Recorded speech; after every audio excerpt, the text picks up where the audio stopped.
دنیا سے گیا اس کو بھی قبر نے دبایا.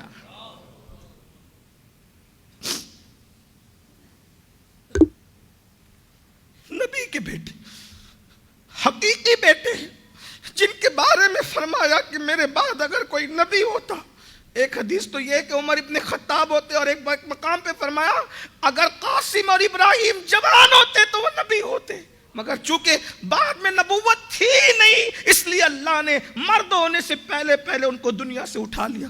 کون ہے؟ نسب کے اعتبار سے ان کے نسب کا ہے کوئی مقابلہ؟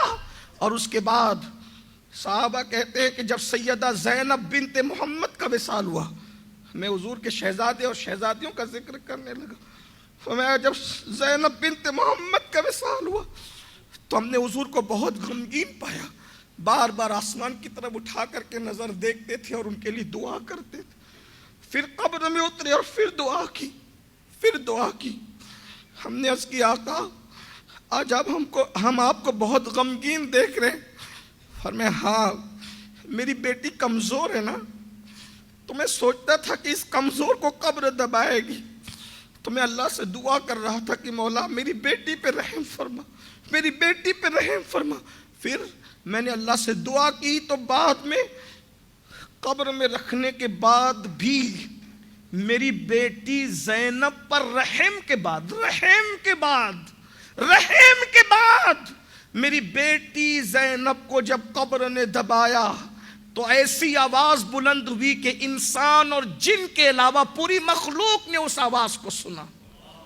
یہ قبر ہے، یہ سیدہ زینب کی قبر، سیدنا قاسم، سیدنا ابراہیم، سعد ابن معاذ، ان لوگوں کی قبریں ہیں. آپ غور فرمائیے، ذرا توجہ کیجیے. بھائیو ہم کہاں؟ اللہ کے رسول علیہ السلام تو پھر جو بے نمازی ان کے لیے فرماتے چاروں طرف سے قبر دباتی اور پسلی آپس میں ایسے مل جاتی، یوں اپنے گورے گورے خوبصورت ہاتھوں کو اٹھا کر فرمایا. پیارے آقا صلی اللہ تعالی علیہ وسلم کے پیارے دیوانوں، آقا کریم صلی اللہ علیہ وسلم ارشاد فرماتے ہیں افضل الذکر لا الہ الا اللہ وافضل الدعاء الحمدللہ. آقا کریم صلی اللہ علیہ وسلم فرماتے ہیں سب سے افضل ذکر، اور ان کے دانت بیلوں کے سینگ کی طرح ہوتے ہیں اور اس سے آگ نکل رہی ہوتی ہے. ان کے ناخن جو ہوتے ہیں وہ لوہے اور تانبے کے ہوتے ہیں. ان کی آنکھیں دیگوں کی طرح ہوتی ہیں، اس سے بھی آگ نکل رہی ہوتی ہے، اور سر سے لے کے پیر تک کے بالوں میں ہوتے ہیں، اور زمین کو چیرتے ہوئے آتے ہیں اور جھنجھوڑ کر کے اٹھاتے ہیں. تو ایسی آواز آتی ہے بجلیوں کی چنگاڑ کی طرح. تو ام المومنین سیدہ عائشہ صدیقہ نے عرض کی یا رسول اللہ مجھے اب کچھ اچھا نہیں لگتا کہ یہ قبر میں کیا ہوگا، کیسے ہوگا. تو میرے آقا نے فرمایا عائشہ اللہ کو راضی کر لیا جائے. اگر اللہ کو راضی کر لو تو پھر یہ شان ہو کہ نکیرین کے قدموں کی جو چنگھاڑ ہے وہ تمہیں عصمت سرمے کی طرح لگے. جیسے عصمت نام کا جو سرما ہے آنکھ میں نہیں لگتا، تو فرمایا ایسے لگے. اور جب قبر دباتی ہے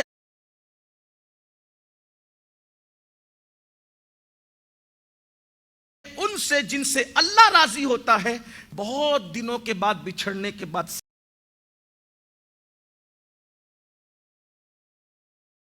سینوں کے بعد بچھڑنے کے بعد سینے سے لگاتی. ہمارے قائد، ہمارے امیر تشریف.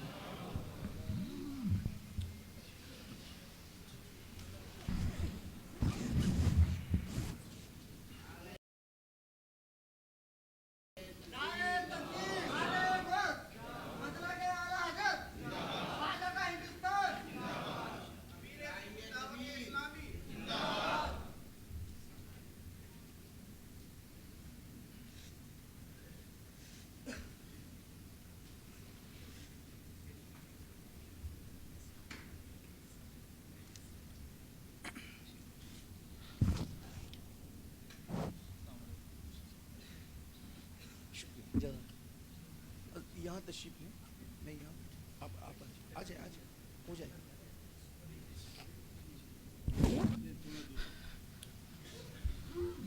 درود شریف پڑھنے. رب صلی وسلم دائما ابدا علی حبیبک خیر الخلق کلہم صلاۃ و سلام علیک یا جد الحسن والحسین وعلی آلک واصحابک یا جد الغوث الثقلین۔ بس میں اپنی بات پوری کر دوں کیونکہ ہمارے قائد ہمارے امیر تشریف لا چکے ہیں اور اب حضرت ہی کا وقت ہے۔ آگے گفتگو جاری رکھنے سے حضرت قبلہ کی جو مفکرانہ گفتگو ہم سن کر استفادہ کرنے والے کہ آپ جانتے ہیں، آپ سبھی کو پتہ ہے کہ ہم جو بھی ٹوٹی پھوٹی آپ کی خدمت کرتے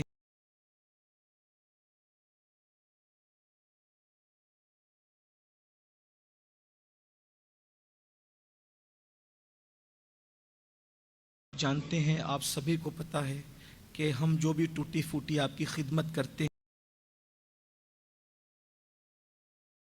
یمن میں جو کنگ ہوتے تھے ان کو تبا کہا جاتا تھا، اور جو اس زمانے کا سب سے پہلا کنگ تھا اس ساعت آنے والی ہے، خدا کو یاد کر پیارے، وہ ساعت آنے والی ہے۔ اس لیے جو قبر کے احوال اللہ کے رسول علیہ السلام نے وقت سے پہلے ہمیں بتا کر آگاہ کیے، ہم اس پر غور کریں، توجہ کریں اور اتنا سوچیں کہ ہمیں ایک دن دنیا موت کو آسان کرے، قبر کے احوال درست فرمائیں۔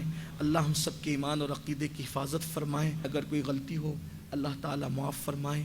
وما علینا الا البلاغ۔ السلام علیکم ورحمۃ اللہ۔